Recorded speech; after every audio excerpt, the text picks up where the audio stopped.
Not one, not two, not three, not four, not five, not six. Count it, 7 straight AFC Championship appearances for the Kansas City Chiefs. Let's talk about it. It was good, y'all. It's your boy JD6 here with my man. Shout out to KC Sports Authority. Make sure y'all go check that podcast out, man. You heard the man.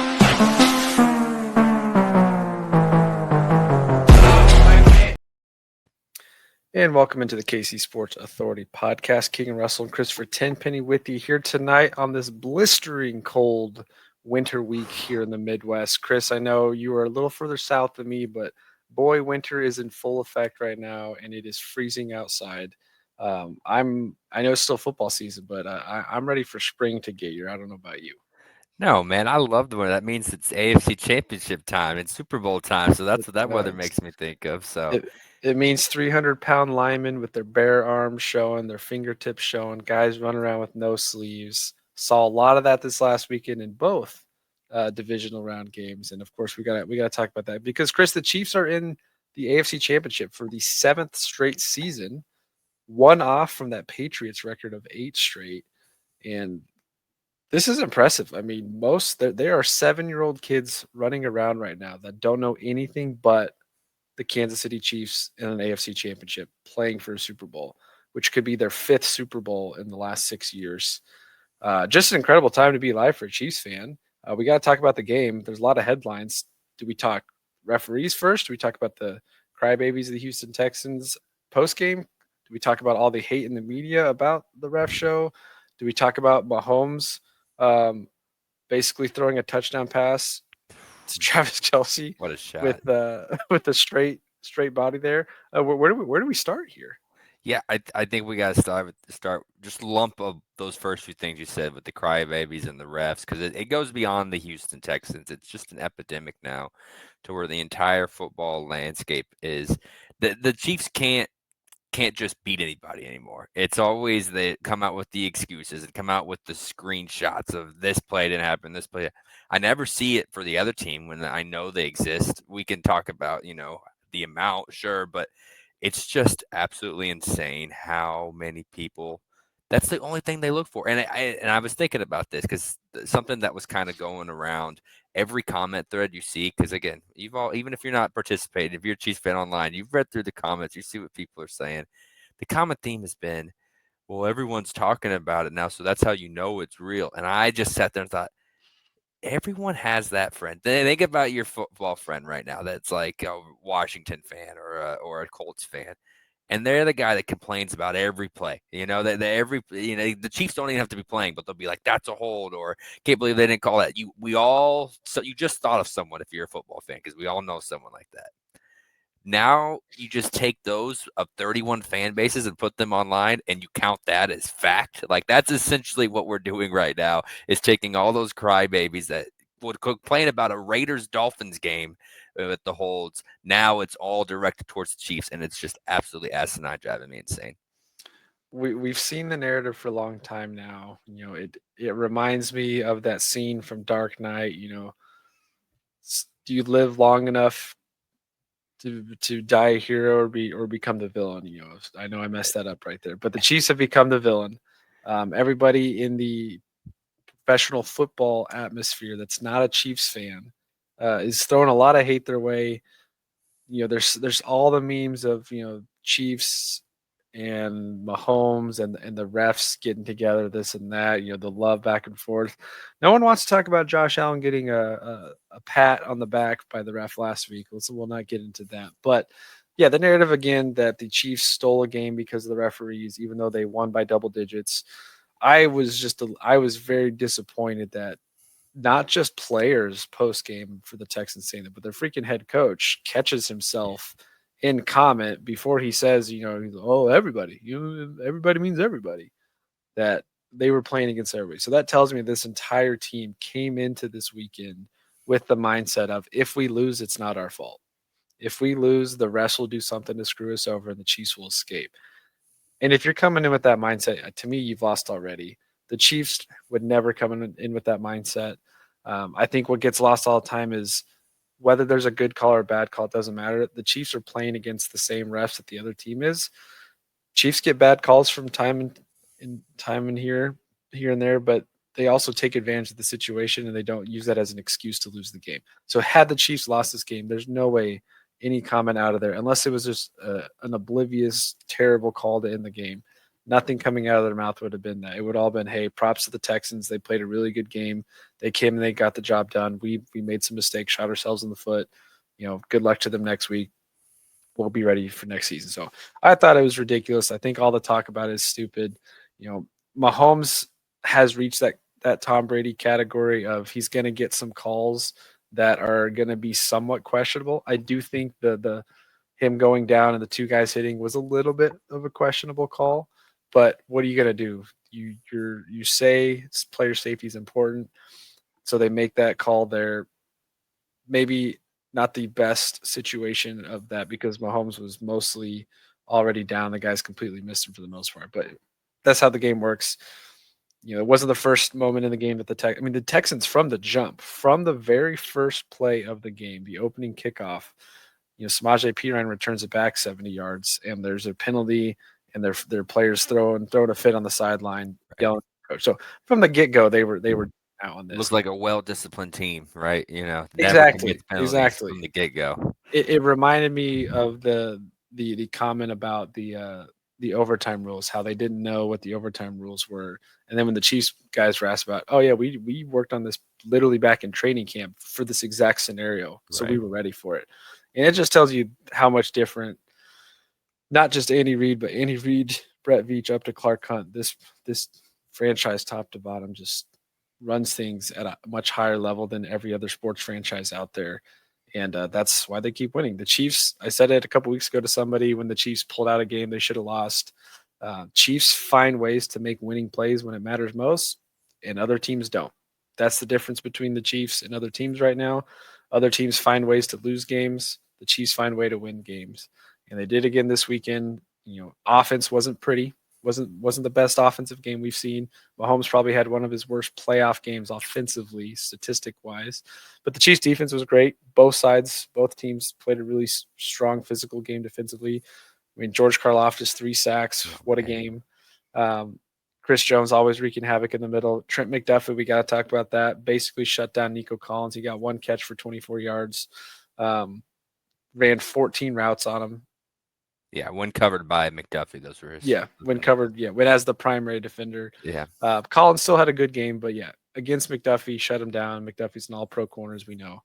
But all around, I thought Spags had a great game plan. CJ Stroud was eating turf left and right.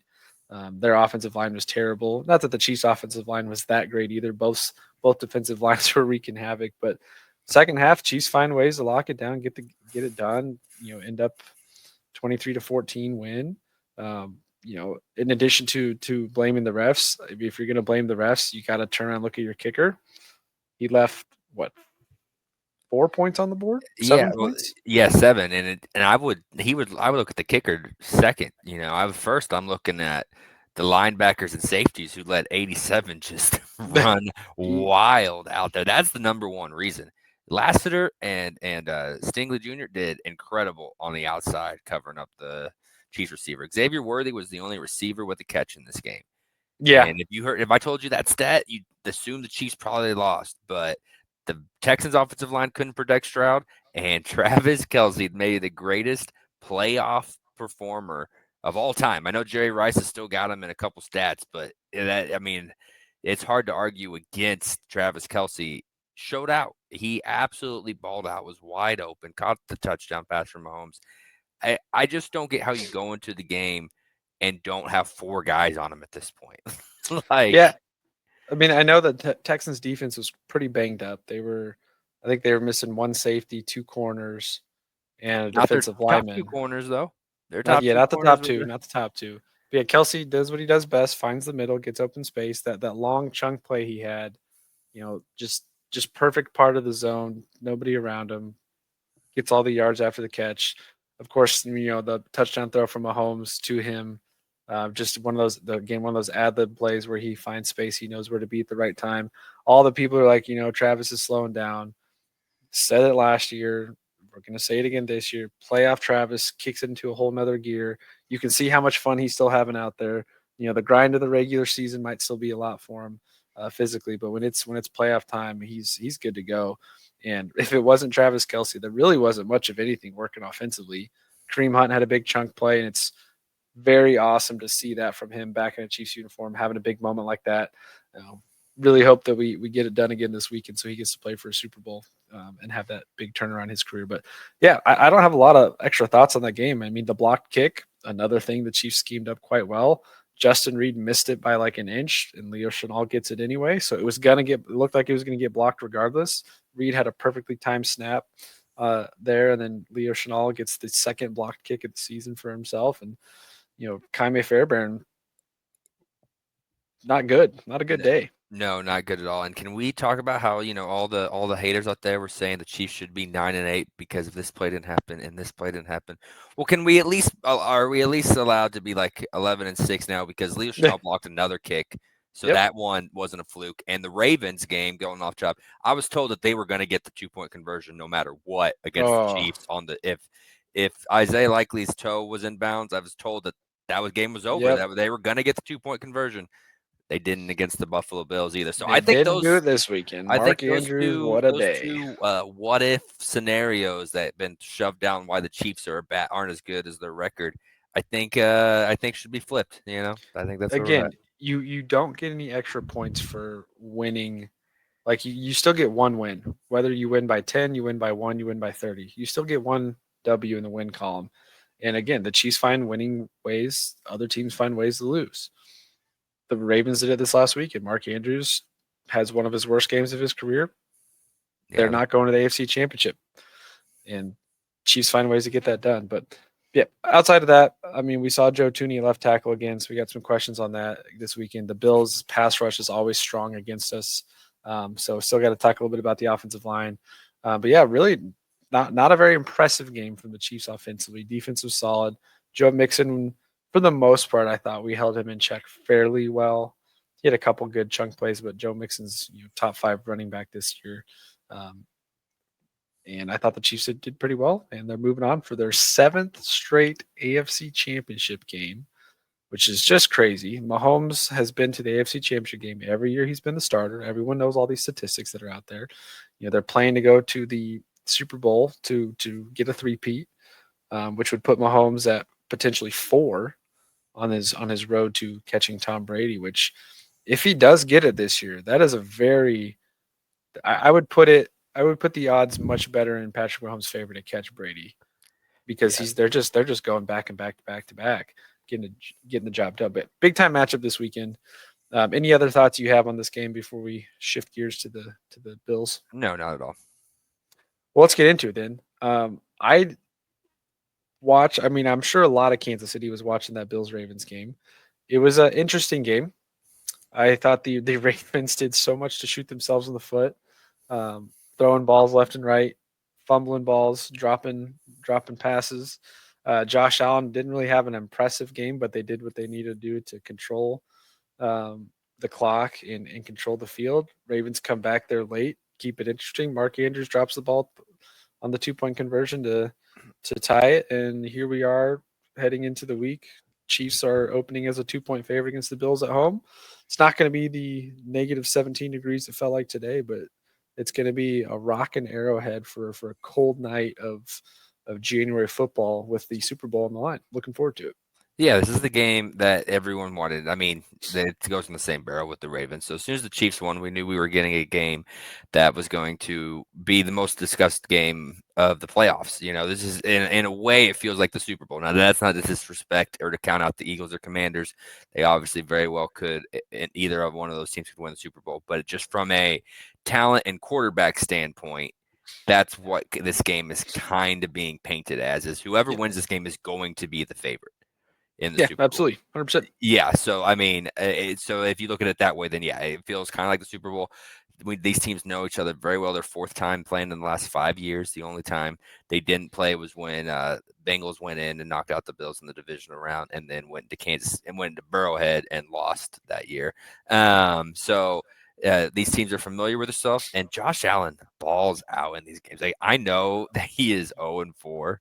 And last year's game was maybe his worst overall statistical game. It was still not a bad game by any stretch of the imagination. You know you're going to get 17's best effort against Kansas City, and I'm just ready for. I don't know if shootout is right, just because I don't know if the Chiefs' defense will allow a typical shootout. But Yeah. I think it's going to be a fun, exciting game where there's going to be big plays made left and right. Yeah, and this Bills team, they're a little different from the Bills of the last couple years. Their offense is a completely new look, I'd say. They really have relied on James Cook this year, and he's been very impressive. Stout running back.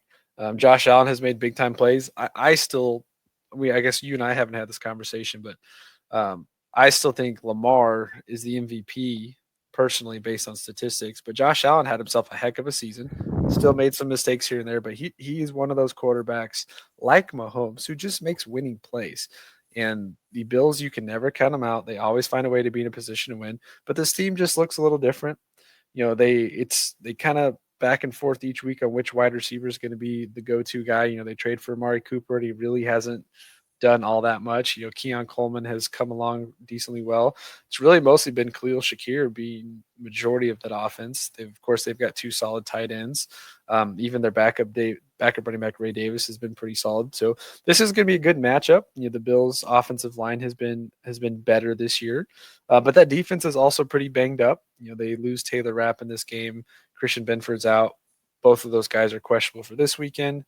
They have the Kelsey stopper, as we like to hear, in Matt Milano. And I think if I remember correctly, Milano's only played, I think, in one of these games. Like, he just always seems to be out every It was time the play. divisional round, because in the 13-second game, because I always see Milano on the back as Kelsey's making the game-winning touchdown on that. So it didn't make a difference. But yeah, this Bills team is still good. Sean McDermott's a great coach, but this to me just always feels like one of those matchups that the Chiefs seem to have the edge in most categories. So I want to run through with you real quick on this. We'll take a couple categories, and I want you to tell me which team you would give the edge to.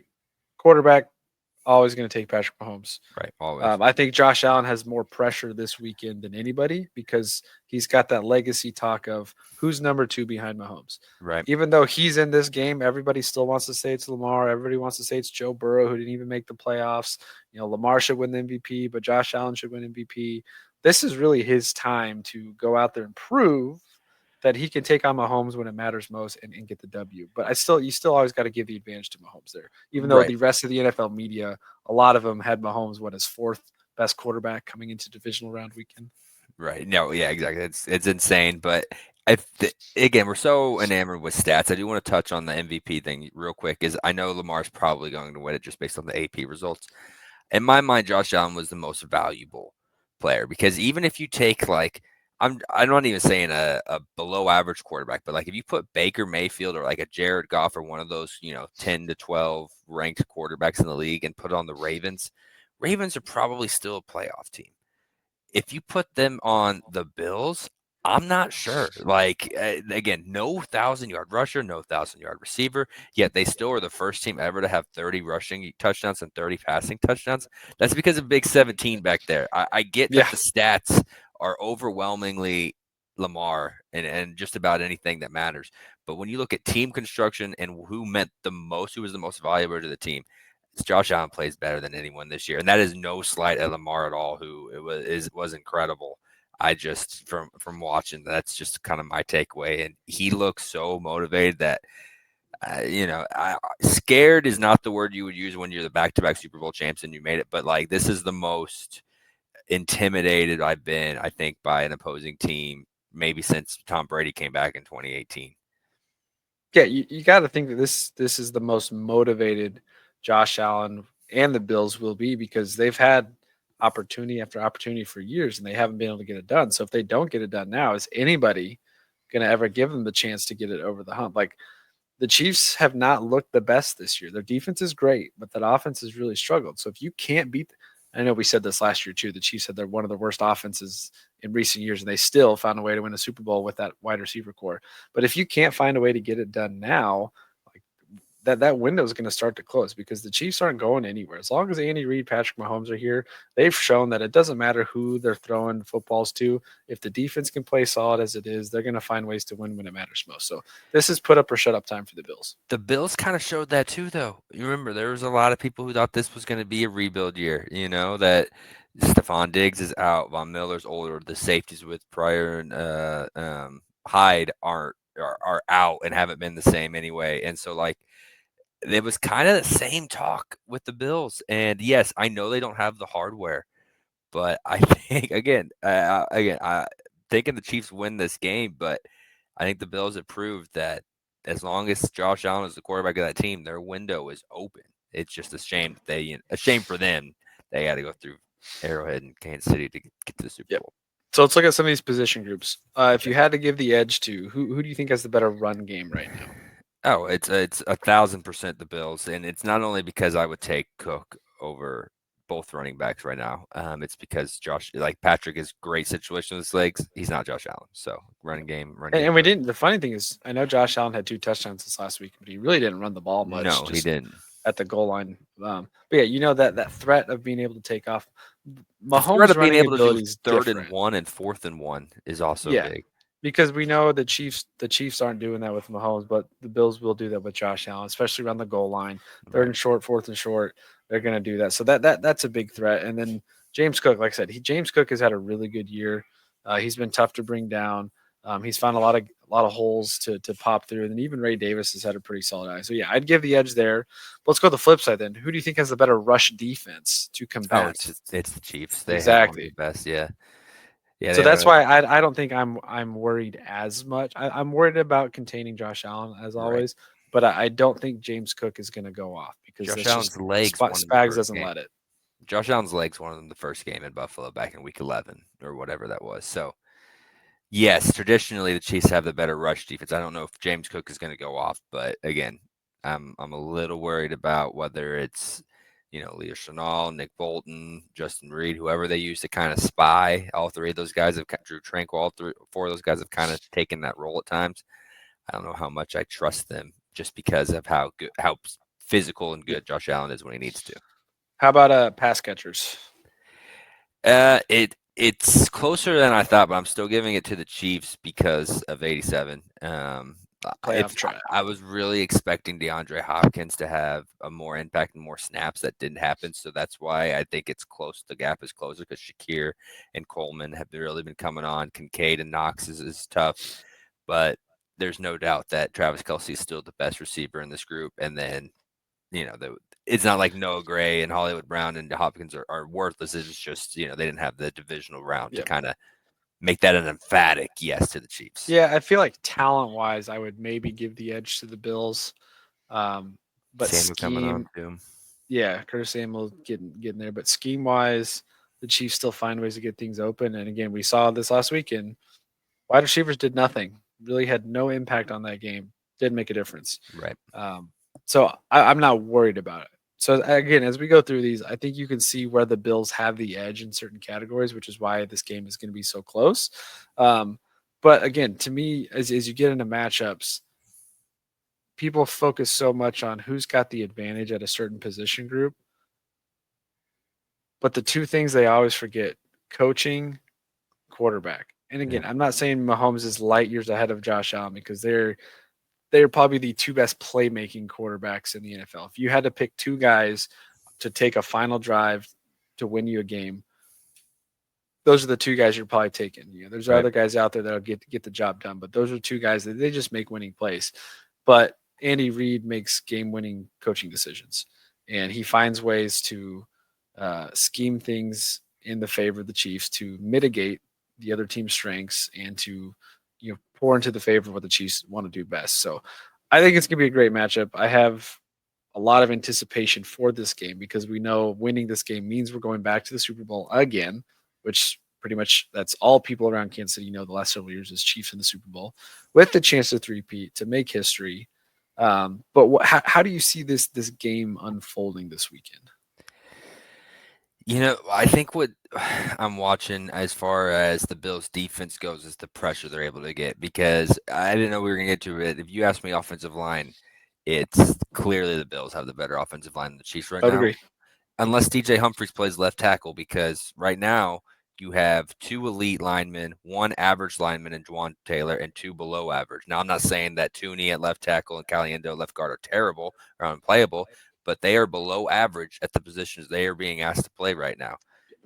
But now if you put Tooney back at left guard, you have 3 elite players, 1 average player in Taylor, and then whether Humphries, Morris, take your lumps to left tackle. Maybe you put that Chiefs, but if the Chiefs if the offensive line can't block Von Miller, who we kind of, it's not to the same extent because he's a little older, a little rustier, but he does have that playoff form. We saw him make a couple plays last week. If That he was scares me a 4 little bit. years younger, he might have taken Had a it to the touchdown. house. Yeah, we say the same thing about Travis on his play that Yep. ended at the 5-yard line. Greg Russo is a great pass rusher on the edge. Ed Oliver's always wrecking havoc in the middle. At the D tackle position. So I'm not as worried about him just because of how good Trey Smith and Creed are. But yeah, Russo's the one that I keep circling because he's always, I think going back the last several matchups, he's always got 1 or 2 big plays, a knockdown at the line of scrimmage. I think one year he had a pick right off of the edge. But yeah, he wreaks havoc. That's what I was going to go with you next is I don't think we've seen anything yet this week. I know it's early in the week. They made the decision not to start Humphries last week and kick Joe Tooney out there. And for the most part, I mean, Tooney is serviceable as a left tackle. He's probably still better than, I'd say, 8 other left tackles in the league right now because of his high IQ. But it completely changes how we want to do things. And I think you saw that with the run game. The run game didn't have the same impact that it's had in other games. Not just up the middle, but average yards per carry. Pacheco struggled, didn't really have much boost. If you take Kareem Hunt's big chunk play out, there really wasn't a ton out of the running game there. And again, the Texans have a really good rush defense, good linebackers, good defensive line. But I think that's, to me, the biggest worry on the offensive side. I'm not really concerned that the wide receivers didn't have much of an impact last week. They didn't need them to. 1 elite corner and 1 very good rookie. And I don't think the Bills have the same secondary, especially if Taylor Rapp is out and if Christian Binford's still out. They're depleted. So I think we'll see some more impact from them this week. And to me, the only question I have on the offense is offensive line. That left side of the offensive line, what are we rolling out there? If it is Tooney again at left tackle, do we feel like that hurts us? Sure, to an extent, but is it enough to really swing this game? I don't know. I think this team's just really good at scheming up ways to overcome the adversity that they've faced all season with offensive line injuries. Yeah, and I think the reason they're going with Tooney is just because it's safer. I don't know if a play-by-play standard, if he's better than Wanya Morris. I really don't.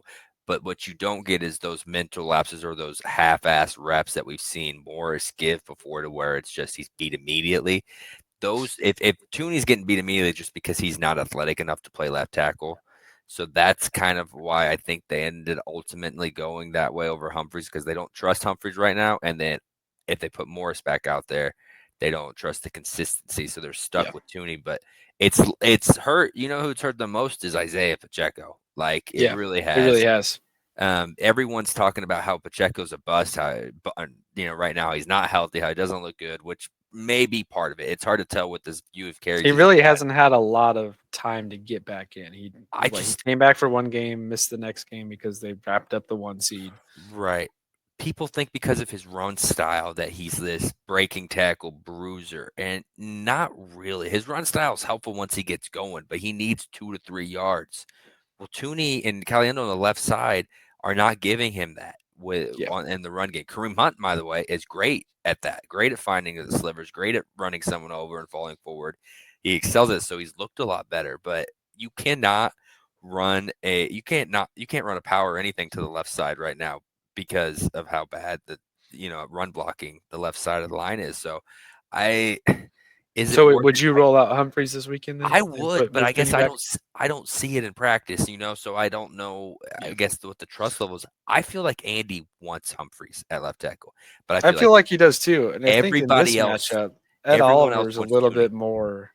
Ed Oliver's a little bit more defensive tackle than what the Texans rolled out. Not the Texans' defensive tackles are bad by any means. They did call out Mahomes weeks ago, and Mahomes still outran them. But Ed Oliver's a very physical guy at the line of scrimmage at the defensive tackle spot.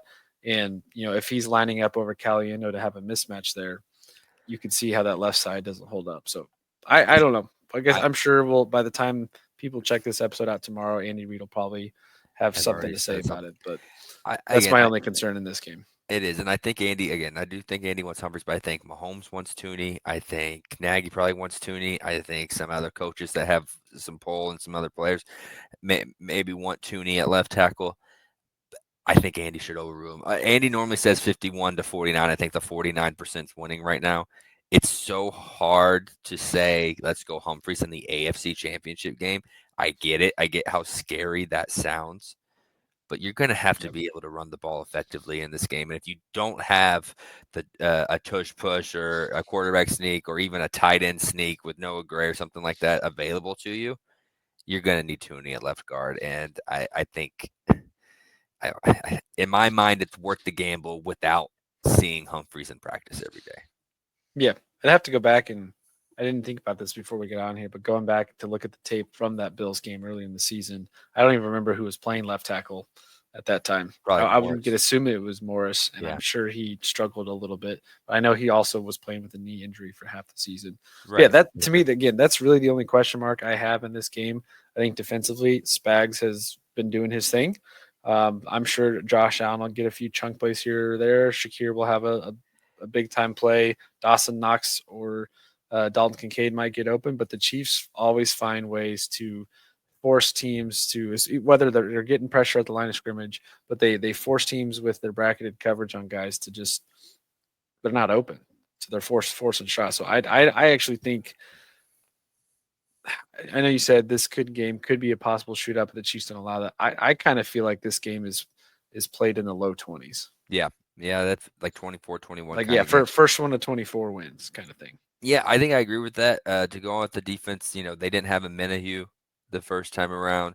They didn't have Jalen Watson in this game. Yep. Huge return, big return for him. McDuffie wasn't able to play the slot. He's going to be with no wide receiver to like kind of half. I know he wasn't on Nico Collins every play, but he was on Nico Collins quite a bit on passing downs. There's no receiver at that level, so I imagine McDuffie's going to be in the slot a lot, especially because that's where Yeah, so Shakir we're going to is see a a lot. lot of him on Shakir. Yep. Yeah, and so that's huge. Like you get your best defensive player outside of Chris Jones in his best position to succeed. You get an extra pass rusher. You get a big body.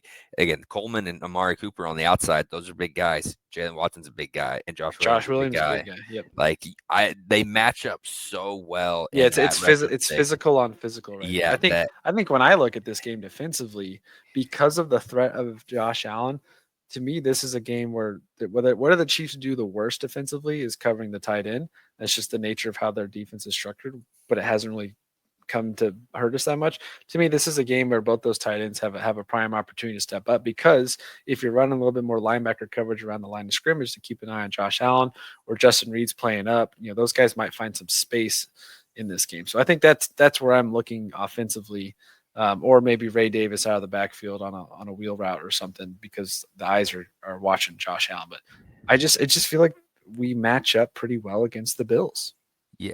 The thing is, though, is can they get pressure? Because this is a Bills team that only gave up like 8 sacks or something crazy like that in the regular season. They were not giving up sacks. That's also a testament to Josh Allen. I would test early to see if having a Menahue and George Karloff is coming off his best game. We know what Chris Jones can do. If they're getting pressure early, I'm running man, spying one of the linebackers, and bringing 4 or 5 every time until Josh Allen stops. I know he's really good against the blitz, but I think the corners match up really well. That if you're able to get pressure with 4, that's what I would maybe start doing. Again, Spags obviously 100 times smarter than I will ever be at football, but just kind of just looking at from the outside, like that's the 100 was probably too low of a number. That's how I kind of see it, just because I really like the corner wide receiver matchups a lot, and the run defense is so good. I agree. Well, let's finish with a couple predictions here. Give me an X factor in this game for the Chiefs that could really turn the tides in our favor. I am going to go with Jalen Watson, because I think to make a play, I think they're going to have the Bills are going to try to attack down the field at some point. I don't think they're going to be able to nickel and dime as much as they want to. and I think Jalen Watson is going to have to make a few plays on either on a deep shot to Coleman or something that I think could really swing the game. Yep. I'm going to go a little outside the box here. We saw a team lose because of this player underperforming, and the Chiefs really don't get this underperformance in the playoffs from him. But I feel like Harrison Butker is going to step up and make a couple big time kicks in this game. The Chiefs offense has not been great, so they've struggled to get touchdowns, and we know how much Andy Reid loves to take the field goal instead of going for it. So I feel like we're going to get a end of the first half Harrison Butker field goal, maybe to take us up 13-10, or get us maybe it's 7-13 Bills, and we kick a field goal at the end of the first half and to keep it within 3, and then Butker makes a big time shot late in the game, because Tyler Bass on the other side, who has been a good kicker, has struggled this year. So I'm looking at special teams in this one. I feel like Harrison Butker could really swing things this way. I haven't looked at any lines yet, and I'm sure they're not all out there yet. But Harrison Butker over 1.5 field goals, I think I really like that in this game. Oh, yeah. Yeah, that's a good line for sure. I have no worries with Harrison. I know that he, coming off injury, he hasn't looked the same. He looked fine enough to me yesterday. I know he wasn't really tested on anything to where I'm kind of letting that I'm not even thinking about that anymore just because of his track record. I'm going to treat it the same. He's going to have a range beforehand that Andy and Tobe are going to know. And if it's in the range, I don't hesitate to throw him out there until he gives me a reason to hesitate. So, all right, final score prediction. I think 26-23. I think there's going to be some field goals, maybe having to go for 2 or point chasing from the Bills specifically. That may lead to some weird point stuff. But I think overall the Chiefs are going to win this game 26-23. Yep, I like that a lot. I think I'm doing 27-24 on a Butker field goal to win it at the end of regulation, or right near end of regulation. Yeah, this to me feels like I wouldn't be shocked. Bills go up 10-0. Chiefs get to halftime 13-10. Like I said, it's a slow first half. Third quarter comes out. Both teams are grinding, getting down the field, field goals. And then fourth quarter, Chiefs find a way to get the touchdown they need. Josh Allen comes back, scores a big touchdown. Chiefs go out and win it with a field goal. I think Worthy makes a big play over the top of DeMar Hamlin. I think that's I'd love to see it. I think that's the weakest. They are due for it. It's gonna happen. He made a great catch. I mean, I know we were talking about the wide receivers, and how poorly they played. Worthy catch played well. Worthy had 5 catches. Now I know a few of those were the extension of the run game kind of catches, but I did. I remember circling that and went back and watched. It's like, man, did you guys see that catch Worthy just had? Like, he drops that every other game this year, and that game he catches it over top, hauls it in, keeps possession. That was impressive. But yeah, he's looking. He didn't look like a rookie in the playoffs that's never been there before. Exactly. So testament to the Chiefs again. Testament to the culture of this franchise. It starts from day one in training camp, and it builds all the way up to the end of the season. And that's why this team is here year in and year out, and other teams are not. They are fully prepared for every scenario, no matter the situation. Whatever the game throws at them, they are prepared to overcome. And that's just what the Chiefs do. Yeah, it's going to be a fun one. I can't wait. Yep, it's going to be great. And the winner gets to head on to the Super Bowl to face either the Eagles or the fighting Jaden Daniels, the Washington left hand up. Another fun team to watch in the playoffs this year. But that'll wrap it up for this one. Hopefully this time next week we're talking about the Chiefs going for a 3-peat as they defeat the Bills this weekend and head to the Super Bowl again. But that'll wrap it up again for this one. Thank you guys for checking us out. Make sure if you're watching over on YouTube, you hit that like and subscribe button below. Give us your score predictions in the comment section below, or hit us up on Twitter with some of your plays. I'll tweet out a couple, game day gambles bets that I'll come up with this week for sure. But yeah, that'll wrap it up for this one. Appreciate you guys as always, and we will catch you in the next episode.